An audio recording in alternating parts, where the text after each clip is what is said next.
my stitchy friends, welcome back. My name is Laura, you found Lala D Stitches, and today's episode is a quilting bee. So I've got lots to share, and we're just gonna dive right in. I film my quilting bees every other month, which gives me time to have things to show, mostly. Yeah, and I've definitely been productive.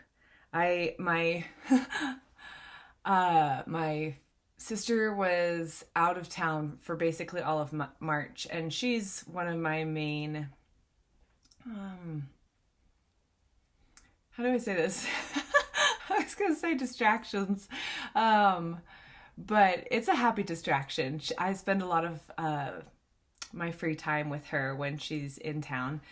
And with her not being in town, I had a lot of extra time to just spend in the sewing room, and March was rather inclement as far as weather went. So yeah, I did a lot of sewing as anticipated. So lots to share. It's very good, very exciting.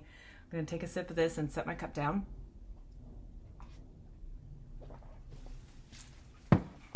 Okay, now in the olden days, I used to start my quilting bees with, let's see if I can turn my brain on this morning. Oh my goodness. I used to start with a featured designer and a favorite tool. My tools, however, are rather concise. I enjoy a functional notion, but my collection is limited. I am very comfortable with what I use, and so I think I've shared everything that I kind of use, all of my favorite notions. So I don't have a favorite notion today. And rather than a specific designer, I thought today we would look at just a couple of my favorite, and for the most part, bucket list patterns. I have a few books here on my table, and they are all sampler quilts. So I have a few sampler quilts going, so it seemed appropriate to kind of share other samplers. I did last year. I made all of the blocks for Tula's 100 blocks, which is a sampler quilt. And sampler quilts are quilts where all the blocks are different, or there are a variety of blocks, and they're usually broken up by a sashing or something of that like. And they're really fun to make because every block is different, so you're not repeating things, and they're very interesting, and they're very kind to scraps. They're great scrap buster quilts, and that's definitely somewhere I'm leaning this year as we're kind of moving out of the first quarter of the year, and I'm starting to finally get a grip on what I want to work on and kind of what's making my creative juices flow this year. And samplers, they're in there. So let's look at these. We'll just go through them quickly because this one I actually started 1,000 years ago, but I don't have active plans for these right now. So this first one is The Farmer's Wife Sampler Quilt by Lori Erin Hurd. And all of these blocks in this book are, I think they finish 6 inches. So you can see they're, that's some pretty fine piecing that happens. Here is, I'll try to get it anti-glare. It's not going to focus. Very nice. There you go. That's pretty good. Gorgeous. This one has 111 blocks, and the kind of premise behind the collection of this book is in the 1920s, farmers' wives would write into this newspaper with a block and then a story or a letter about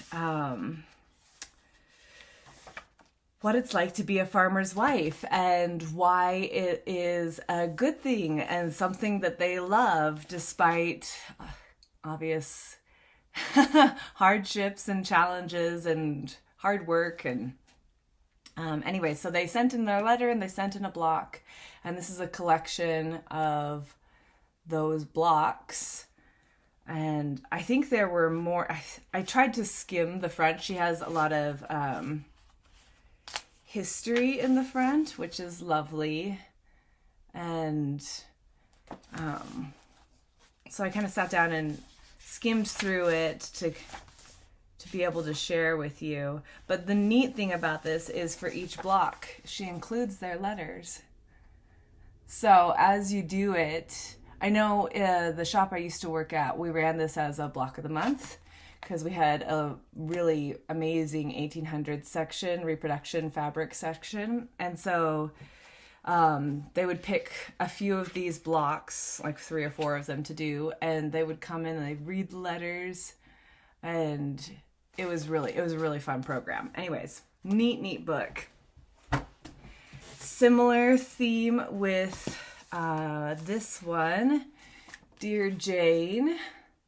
Again, I believe it is patterns that accompanied letters into a magazine or a newspaper.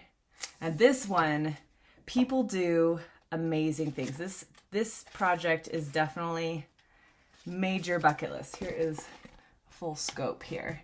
And people will do it all one color, kind of monochrome, or they'll do a rainbow that kind of ombres through. I've seen tropical ones, really traditional ones, kind of earthy green ones. And my biggest challenge in getting this started when I bought the book was I couldn't decide which idea I loved the most for my version. Anyways, this is a big project. You can do it. Some people, oh, that's going to show pattern. Here we go. We'll do this. Some people do it without that triangle border, which would reduce your work quite a bit. These patterns came from 1863, so these ones are even older, but they're so interesting. It's something I love. This one features a lot of what you think of as really traditional kind of triangles, pointed stars. But then this quilt brings in a lot of different interesting shapes. There's some applique involved, and I mean, these piece borders are amazing. Anyways, really cool. Someday, I'll show you. I did start Farmer's Wife just ever so briefly in Japanese taupes. So really soft. Where's another one? Muted fabrics. And I think I just did those 3 or 4 blocks. And then Life. And I've got a few pieces of fabric tucked in for the next ones, but I don't even know what order I was doing them in. They're really very random at this point. Oh, anyways, someday I'll pick it up again, and that will be fun. Okay, this one's a little more current, the Splendid Sampler. This is really fun. It's a compilation of different artists that are current, so familiar names such as, let's see if I can find Pat Sloan and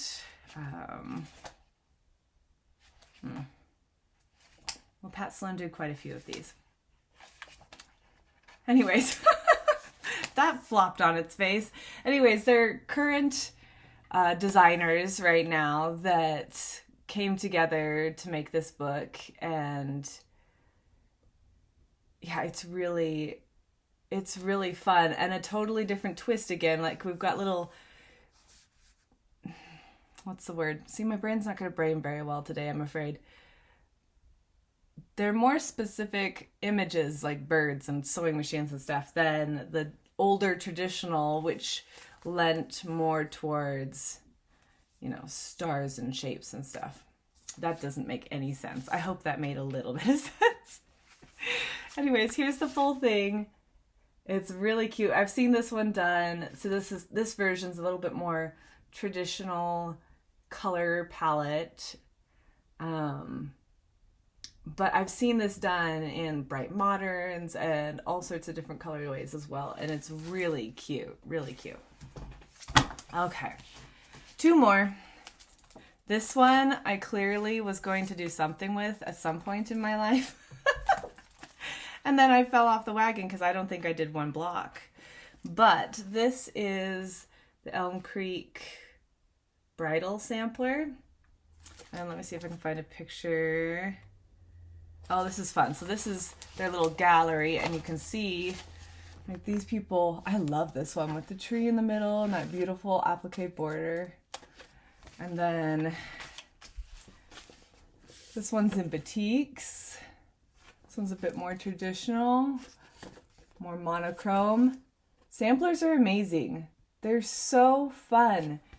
And of course you could take 5 or 6 blocks or 2 blocks and alternate them and do a runner or pillows, or, you know, they're just really, I love having these books, if nothing else, because of the blocks, and they become really good starter points for doing something with your own creativity and, you know, kind of designing based off of, there's a lot of blocks in there, you know? So there's a lot of options. And oh, they're so neat. They're so neat. But they all, I want to say, these 4 books in particular, they all finish around 6 inches. Yeah, 6 inches squares. Square, which is a pretty traditional size for sampler blocks. Lots of work.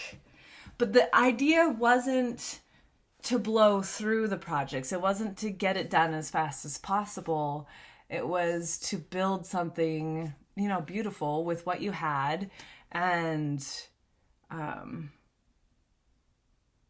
each quilt, even if you use the same 112 blocks, is going to be unique and different because of that. And anyways, that's just, sampler quilts get my juices flowing. They make me very excited. Okay.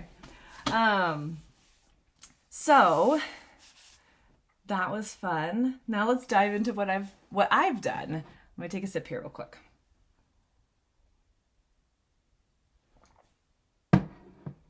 Okay, so first we'll start small and go bigger. I had a couple of projects where I had finished the applique or embroidery on, but they've been languishing in my tops bucket for a while. And so I finally went out and got, this first one is All Through the Night, Easter Chicks, that's what it's called. And the designer of All Through the Night is Bonnie Sullivan, which she's done the first 3 things I'm going to show you. So I had appliqued these little pillows years ago, and then I just never bought the filling to finish them as pillows. So I finally did, and they are and they're just loosely filled. I didn't do it super stuffed tight. I didn't want to fill it so tight that the image got, you know, distorted or anything. I wanted it to lay fairly flat. Oops. But they're so cute, and little striped backs. They're so sweet. I can't believe it took me so long to get them done. But they're really fun. I finished them sometime early March, and I've just had them sitting around my sewing room. I didn't even take them downstairs to like the main living space because I like them and I wanted them in my room. And frankly, I spend a large portion of my day in this room. So, all right, I'll plop those down there. So that was Easter Chicks. And the next one comes, yeah, we'll stick with Bonnie Sullivan. No, it's not in the right order. Let me grab my pillow.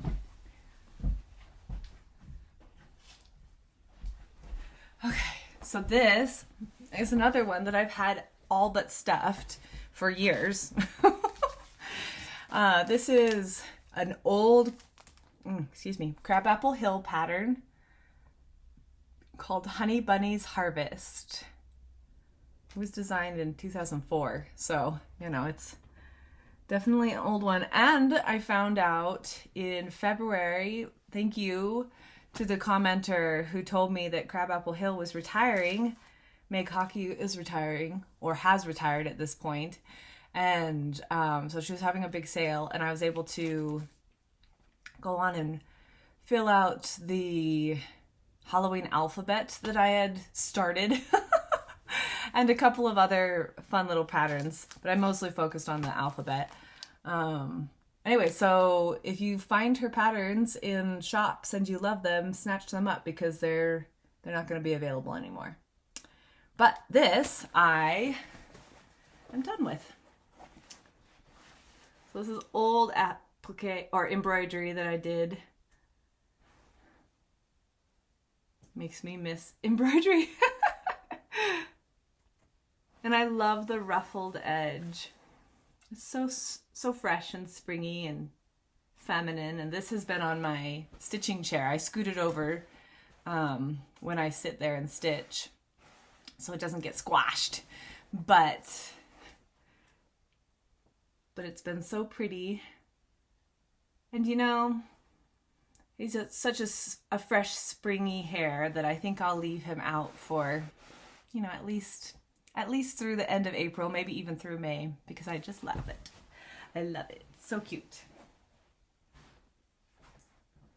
Okay, so the next one, yes, came from a book. So we're back to Bonnie Sullivan. This book is called A Change of Seasons. And I've had the book for years, and I've wanted to do things, and I've gotten to the point of pulling fabric and then I haven't followed through. So this is the year. This is the year. So this is the first project. It's called Spring Blossoms. And I'm not going to show it to you very long there because I'm done with it. I need to cover the back. I haven't protected the lacing yet. But here it is. This was so much fun. So this was actually this same fabric, but I was concerned that my bunny wouldn't show up very well. So I tea dyed. I figured if I can tea dye linen and Ada, why can't I tea dye cotton? It's the same process, right? And I'm so glad I did because now my little hair shows up so well and the little snowdrops do as well.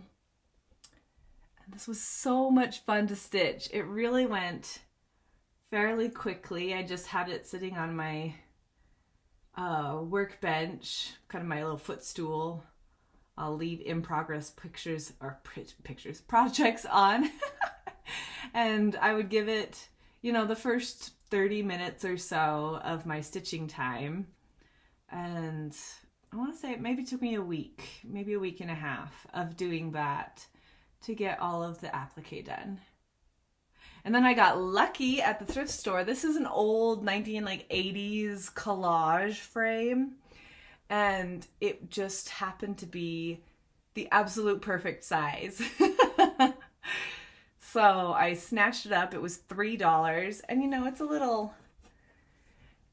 old, it's loved, but I don't think it had ever been used. It still had the original like stock collage paper in there showing you what you could do with it.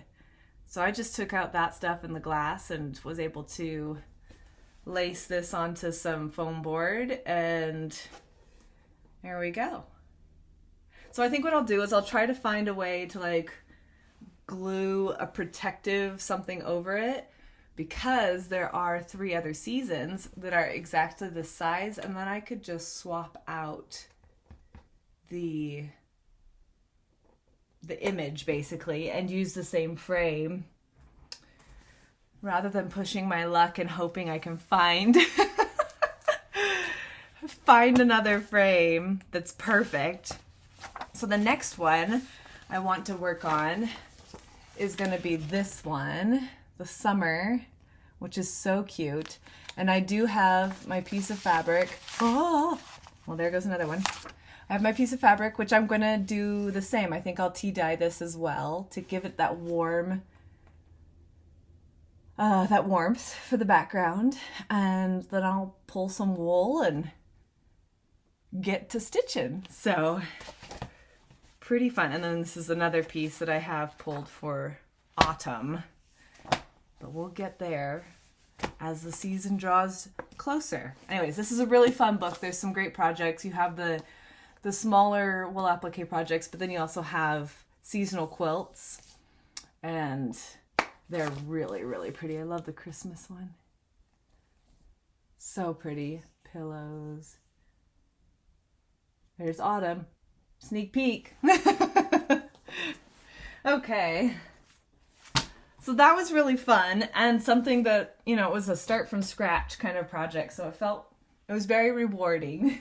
Let's go set this back here. Okay. Set that there. All right. So the next, this is a big one. And this was a bit of an adventure, a bit more than I anticipated. So, sorry for the bump.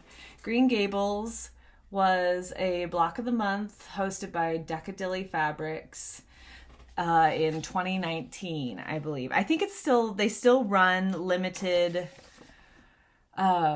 sessions of it, and they'll sell kits for it on occasion, which are, anyways.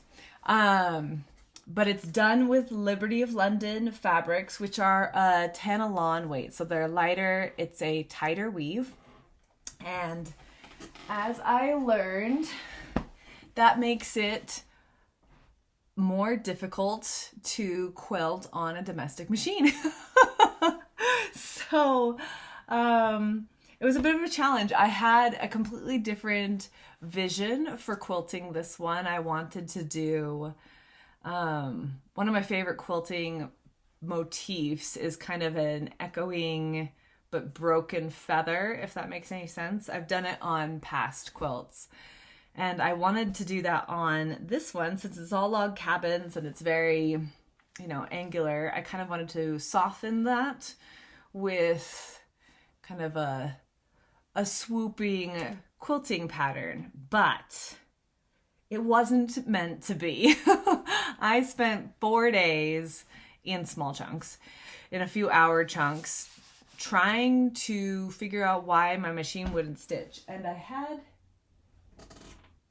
here we go. So at first I just dove right in on the quilt, and very quickly I realized my stitches were not completing the full loop nicely. And so I pulled it out. I rethreaded my machine. I put a new needle in, even though I had a new needle, but I just started completely over to see if that was where it was. I tried again and I had to pull that out again. Now this is lighter weight fabric. At this point I got a little panicked that I was going to ruin my quilt. So I got scraps of the backing fabric and started doing some test stitching. And what I found was a straight stitch stitched beautifully. I don't know if you'll be able to see it because this fabric is so busy. No, it's really not going to show. But the straight stitches, which are right through the middle here, the stitches are even, completed, good tension, like it's just beautiful. And when I tried to do anything, it really doesn't show on this fabric, but anything with any curve, I skipped stitches. And I could not get, no matter how slow I went, no matter how much I tweaked tension, or I even went out and bought a different size needle, hoping that a finer needle would, work a little bit better. I read blogs. I went through my user manual. I ran the gamut, and finally I just gave up. I was like, okay, I'm gonna quilt this, and I can't afford to have it long armed, which would have been, though I don't know how much more, they must have, I don't know. Anyways, I settled on this straight but squiggly stitch that you see right here. And that wound up stitching very nicely. And it's great. I just had to adjust my vision for it.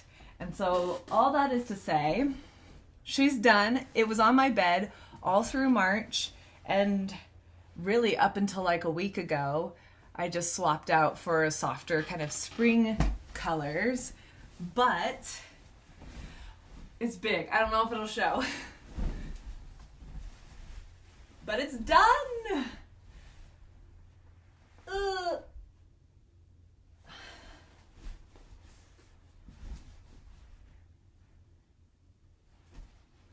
And she's so beautiful, and I love it so much. And I will admit, the first couple days I was done with it and it was laying on my bed, I was like, it's not what I wanted. My nose was a little bent out of shape. But the longer it was on my bed, the more I loved it. And I just loved using it. It's so light and airy. I used a cotton batting in it. And I'll see if I can show you. So the quilting, it's about every 3 inches. It's just a soft little swiggle every 3 lines. And so you get a grid pattern. I did it in a grid. And it's gentle and blendy and just made for this soft, airy finish, and I love it. I love it so much, and I'm so glad that it's done and it can be used and loved, and it's not sitting in a box anymore, and all the good things. So sometimes we have to adjust our expectations, but sometimes it all works out for the best too. So, yay! It's so beautiful. And now I know, because I have one more block of the month that I collected but never started that is also out of the Tanalons. And I know I will either have to hand quilt it or find some kind of straight stitch pattern for finishing it. Because I will try, since this is 2 layers of Tanalon, I did it for the front and the back.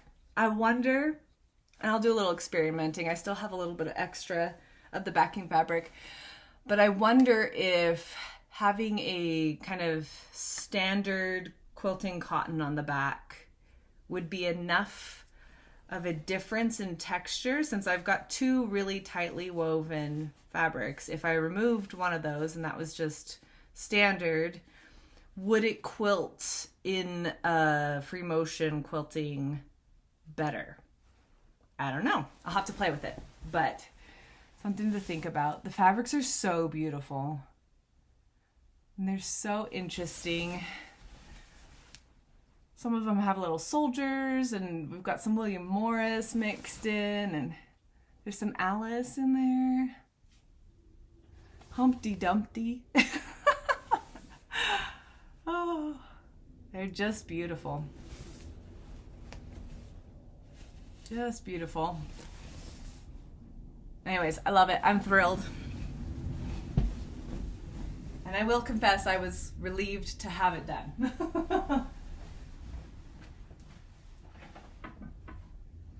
Okay. All right. So that was all my fully finished projects. Now I have 4 tops that are completed. So we're gonna start with Elizabeth Hartman's Bjorn Bear, which I did, I kind of gave my own twist. So instead of doing bears every block, I alternated it with a bear paw block. And I had seen this, let me see if I can pull up no, it's not in my binder anymore because it's done. I'd seen this on Instagram or Pinterest. Somebody had done something similar. And they did no sashing in between their blocks. They just had them echoed. I added sashing because it made it so I didn't have to do as many blocks, honestly. And because I did this completely from scraps. Anyway, so I was working with a limited amount of fabric. I didn't want to go buy more. Let's see, anything else about it? Oh, and I'm doing it for gift. So I also have a timeline on this. I have to get this quilted in May so that I can ship it out start of June. So it's there by the receiver's birthday. Which I suppose I can tell you is my father-in-law because he doesn't watch these. So why am I worried about it? Anyways, so this is Bjorn Bear with a twist. Yeah. All in batiks, and I went for earthy browns and greens. And we're gonna lose our sunlight right as I pull this out, so yay for that.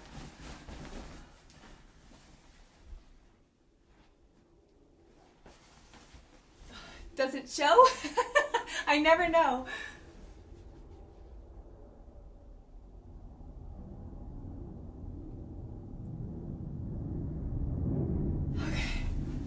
So I wound up putting 2 different border fabrics on because I just didn't have enough to carry one border through all of it. And originally I had wanted to do the sashing fabric as a border to kind of keep it a little more floating and blended. But again, I didn't have enough, and that's okay.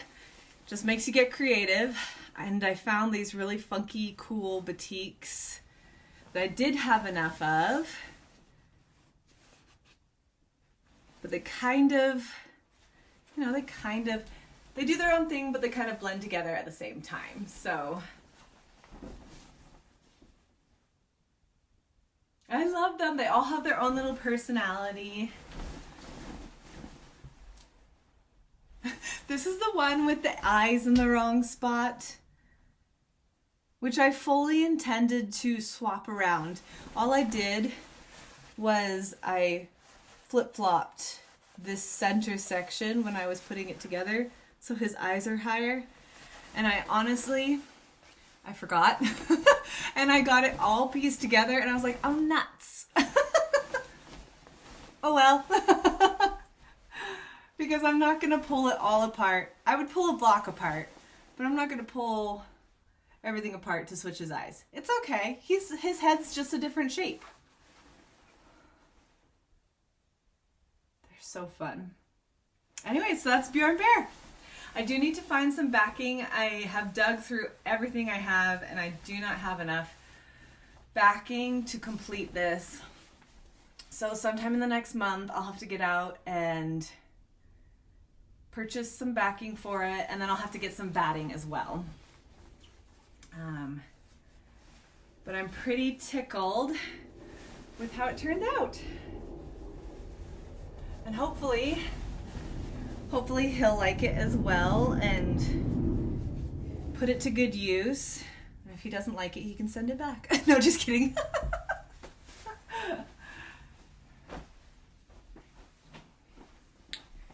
Okay, so that's Bjorn Bear.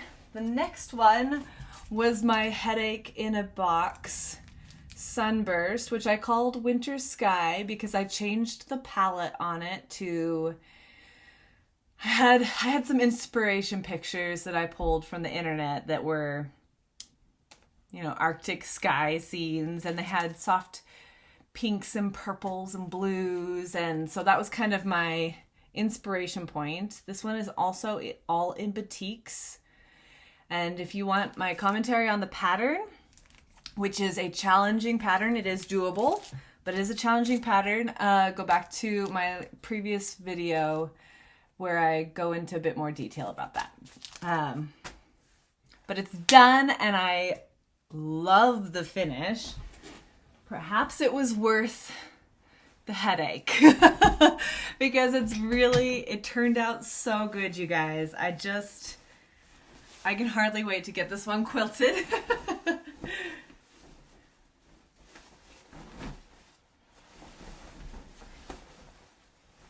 And it's a big one too, so we'll see if I can give you the full scope of everything.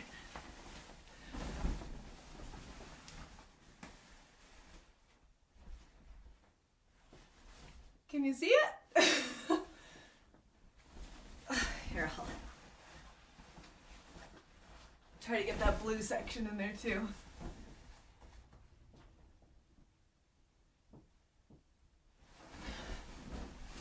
Honestly, I was excited when I laid the blocks out, but when I got this piano keyboarder on it, I think that's when the magic happened.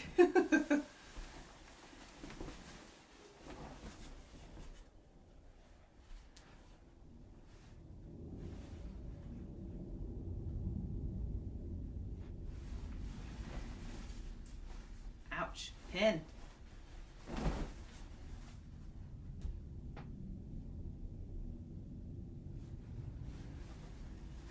So there she is, winter sky. Oh my goodness, I love it so much. My husband saw it and said, "That's a girly quilt." I was like, "Yep, I love it." I can make girly quilts too. I did this all from scraps. Ow, pin. Which felt really good. Oh my goodness, I just love it. All so different.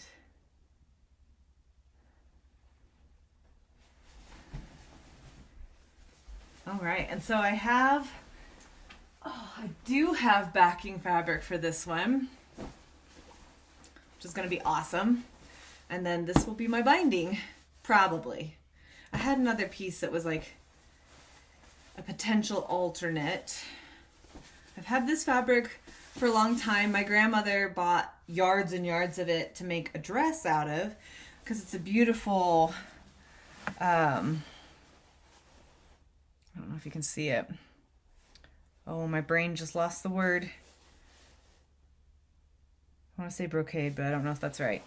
Anyways, it's beautiful, beautiful fabric. But then she never made the dress, and so she gave me the yardage. And I've been hoarding it for the perfect project, and I think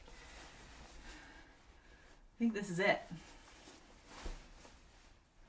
Would you agree? It doesn't matter, I'm using it. Anyways, so this will be really fun. I'll try to get this quilted before the end of the year, but it's not going to be an immediate thing. But I just love it. Woo! I don't have anything else to say other than I love it. Apparently. I'm just so pleased with the finish, and especially, and perhaps even more because it was such a challenge to wheedle my way through the pattern into a place of making progress, that it feels like a victory. So I'll take the win. Okay, this next one, as much as I love that one, this one might be my favorite finish. North Stars, Elizabeth Hartman. See if my brain can turn back on. I think I mentioned last time, if you go onto Elizabeth Hartman's website, elizabethhartman.com, there are corrections for the owl, walrus, and polar bear. All the other blocks were correct, but there is some error in the cutting instructions. So you'll want to go check that out just to make sure you have the right colors, cut the right shapes before you get started piecing. It's a pretty quick, easy correction too, if you've already made progress. Okay, so let's just dive into it. Okay, So this one I did with, again, from scraps, because that's kind of my thing right now, is buy as little as possible and use what I have. And so it's a mixture of batiks and just standard quilting cottons, which I hadn't done before, but I'm kind of loving it. It was a really fun combination and it turned out really well. So here we go. See if I can get this all to show. I love it so much. Oh no.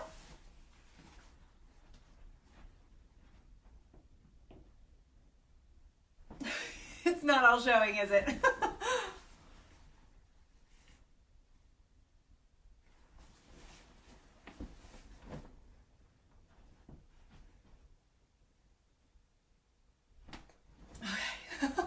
I can't stand on my toes anymore. We'll show them up close. So we've got our polar bear, foxes, and our walrus. Ugh. Come on, play nice.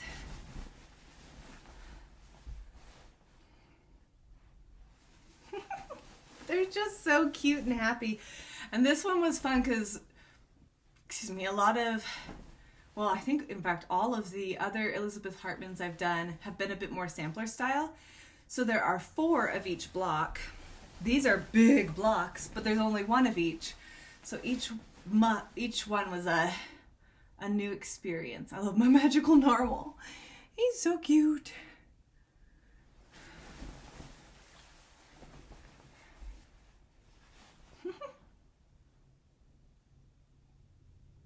Oh my goodness. It's just so happy and delightful. I'll post laid out pictures on the floor so that you can see it all at once. I don't know how much of it showed, but I love it. I think it's so fun and so sweet. And this is going to be my binding, which will be great. It'll just kind of pick up all the different goings on. I don't have a backing for this one.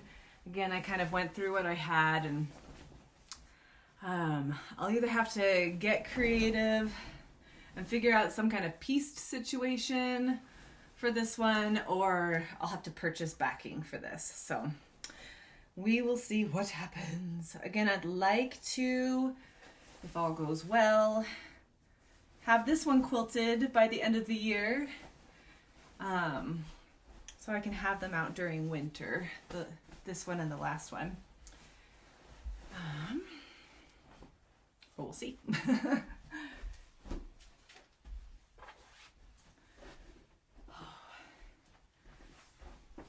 think I'm gonna sneeze. Maybe not. Okay. All right. My last finish was a bit of an impromptu project. Came from Joe's Little Favorites. And let's see here. This poor book. It's just totally broken up, but this is the quilt. It's called, what's it called? What's its name? See if I can. Beth's Baskets. And this is one that I had made a sample for years and years ago, but I didn't get to keep the sample. So it was fun to make one for me to have. And I've not quilted it yet, but I got the top done. And just kind of brightened it up a little bit. This one's so tiny compared to all the others.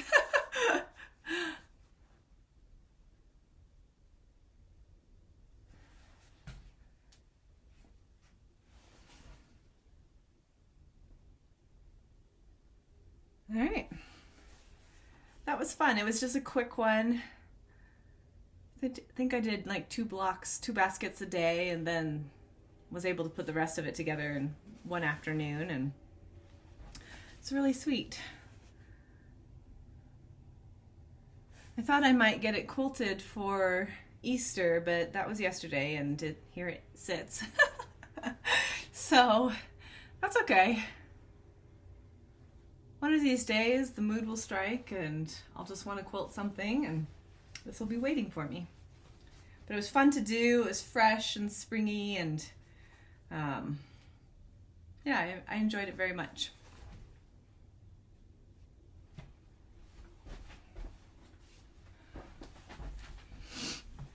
Okay.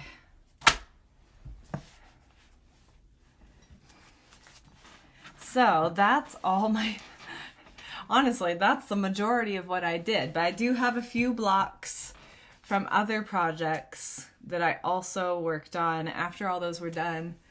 I still had a little bit of time before our video was planned, so I was able to get a few more things done. So we'll dive into those next.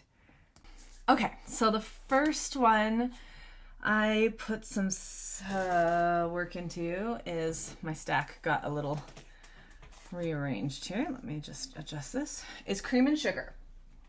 So now that we're into active projects, I can pull out the brain binder, which I am working on getting. In fact, I recorded and then deleted a walkthrough of kind of my process, setting pages up and all of that. And as I said, I recorded it, but the angle was just so poor. Honestly, an overhead angle would be ideal, but I do not have the supplies to accomplish that yet. So I'm working on it. It will be coming, I promise. Hopefully soon, but it's just work in progress. I'm working on it.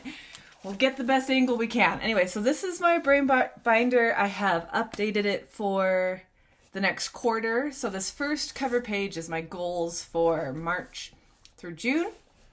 And the one I'd had previously was January through March. And so this is all up to date with current projects I'm working on, what I would like to see done by June-ish. So basically the next video. And the first couple sections are plans, but if we turn to cream and sugar, where is cream and sugar? There she is. So cream and sugar, I've got a cover page. Whoops. And then I've got my palette. So you can see I'm doing this entire thing in low volumes. And there's a vision for it. So we're going to trust the process. I really want this to be basically a neutral quilt to put on my bed that could pair with other bolder statement quilts, if that makes any sense. I saw one done on Instagram where they'd used all low volumes and it was just squares. It was just squares in rows, and it was such a soft, blended, but happy, beautiful finish. I was like, okay, I want to do that, but I don't want to do just squares right now. Maybe one day I will, because that would be fun and easy. But I've been wanting to make this quilt for a while, so this is the direction I went with that inspiration point. So this is my cover sheet. This is the full quilt, what needs to happen. So because this was designed as a block of the month, they have, where's the index? They have the blocks broken up into months. And so it was pretty easy to go through and kind of break that up into how many blocks, and I'll be able to check that off as I go. So that's this project. And let's see, do I need a board for these? Let's just do it because it will be easier and they won't be backlit. We've got some clouds moving in, so hopefully the light stays nice for us. I could turn on this lamp. I don't know if that will help at all. We'll see. We'll see how it goes. All right. So I was able to get quite a few more blocks. So these are going to be the centers. If we look at this, what I've been building is the centers of these bigger blocks. Like that. And I'd done a couple of samples and then decided I kind of liked the effect. So I've moved forward and I've completed all of the centers. So my next step will be building the larger points that come around these to make the large blocks, of which there are 12. I like this one. A couple of them are a little bit bolder.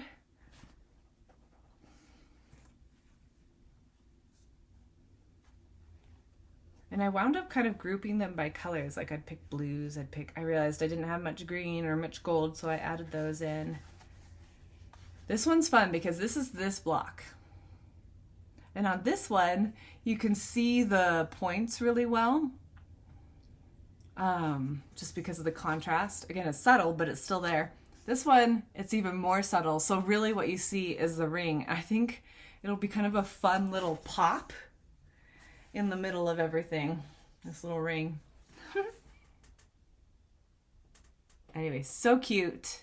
These were such fun to do. I'm really enjoying it. And I think it's gonna be a really interesting, lovely quilt. Let's just pull out a few of the, like if we pull back, see, I think it's gonna be really cool. Anyways, so I'm excited to get the next round of these going, because after the big blocks, then we come into these medium-sized blocks that sit in between, and then kind of round everything else out with the tiniest blocks. So I don't have a set schedule or goal for this one. I'm just kind of enjoying the stitching and the creative process, and yeah, doing what feels good. So that was fun. I really enjoyed those. Let's see, I buried my list. What's next? Wensleydale. Okay, and that's close to the top, so that works out well. So this is from Quilt by Jen Kingwell. Here is the flat shot. And it comes from this book, Quilt Recipes, which I want to stitch everything in here. It's so beautiful. I started this around the first of the year. Most of these that you've seen were January starts. Let me find it in my brain binder here. Dun, dun, dun, dun, dun, dun, dun. There it is. Okay, so here's her cover shot. And then we go into, here's our palette. So I've tried to stick with more geometric, kind of retro, dusty vibes, if you will. There's some flowers mixed in, but lots of, you know, stripes and angles and interesting prints. And this one's been super simple tracking. There's 60 blocks, so I'm just marking off every time I finish 10. And at this point where we sit today, I have 17 blocks left, and then I can assemble the top, which feels like a big accomplishment. So let me just find my board here, find my brains, and we'll, it's been really fun to do. I did buy the acrylic template set, and I tell you what, it's been really nice to have. I would definitely recommend it. I want to say it was $20-something on Amazon, and I kind of hemmed and hawed about it because I could just make plastic templates from a sheet of template plastic, but I'm so glad that I bought the acrylics because, you know, they're rulers. They just make the cutout so simple, and where each block is different, I just make stacks of 5 different colors of fabric that I like together, and I've been trying to make it so that the center and the outside is different on every single block. we'll see how successful I have been when we get to the end. But anyways, I definitely recommend the template set. It's just simplified the process greatly.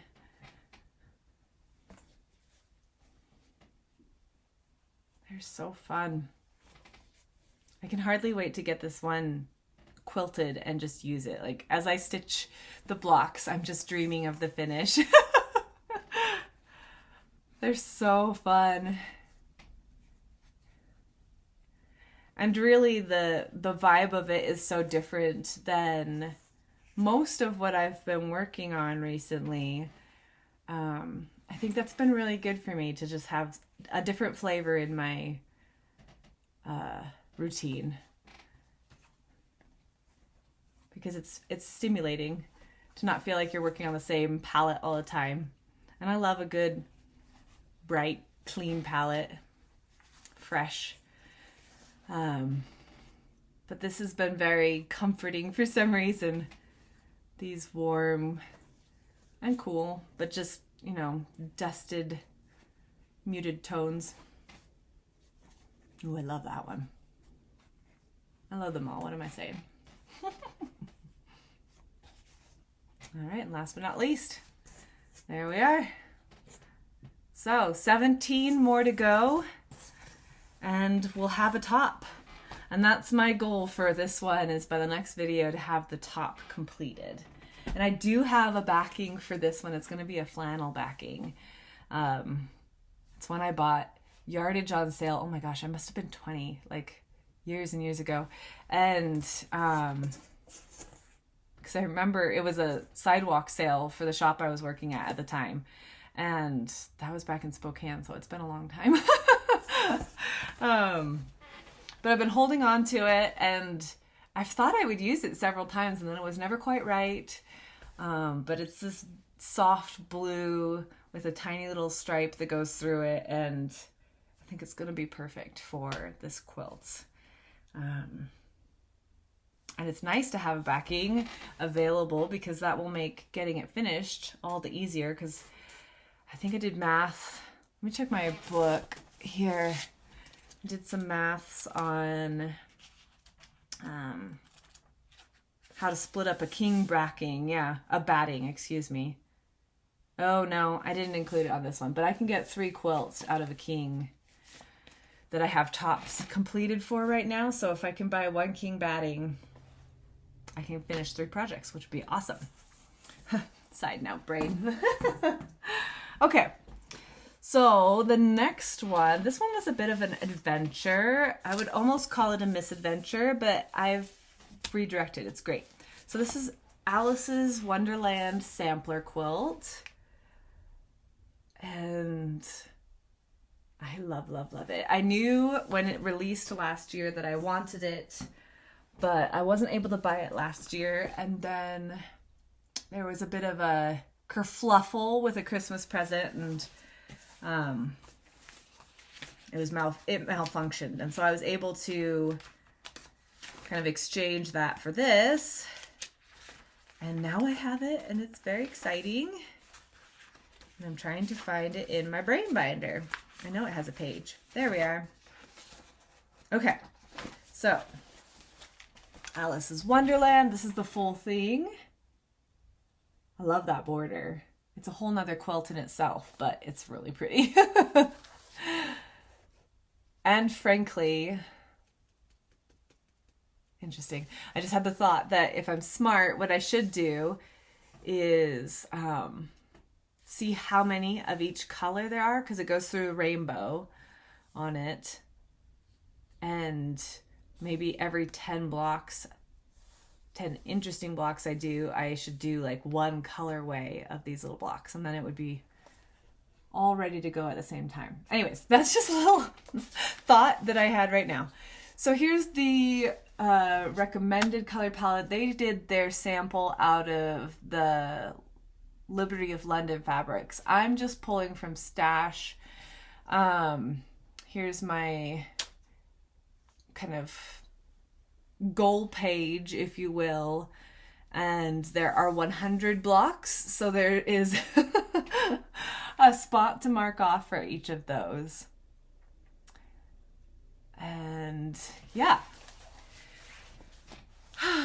Let's see. So I did 3 sample blocks. And I had been inspired by somebody else working on it. They did low volumes and kind of bright, modern, scrappy fabrics. And it was so cute and so different than, you know, these are all very fine prints. So you get, it's not busy. Busy is not the right word, but a very textured look is perhaps the way to put it with the Liberty fabrics, because they're small scale, right? And I kind of liked how this creator had done their blocks. So I was like, okay, I'm going to do like her. But I didn't have a picture in front of me. So when I pulled fabrics from my scraps, my first 3 blocks wound up being closer to the Liberty look than planned. And I got them done. Here, let me get my board and I'll show them to you a little bit better. So these are the first 3 blocks. They're so cute. But I wasn't thrilled with them. And I wasn't sure that they didn't fit what I had in my head. I think I got locked into what I was seeing in the book, in the samples. And so I kind of came to a full stop on it. I was like, all right, well, that was an interesting experiment. Now what? What can I tweak to make it more, like, why isn't it vibing in my brain? Why am I not loving it? Because they're cute. There's nothing wrong with them. And I adore this little hamster fabric. Ignore the fact that that piece is too short.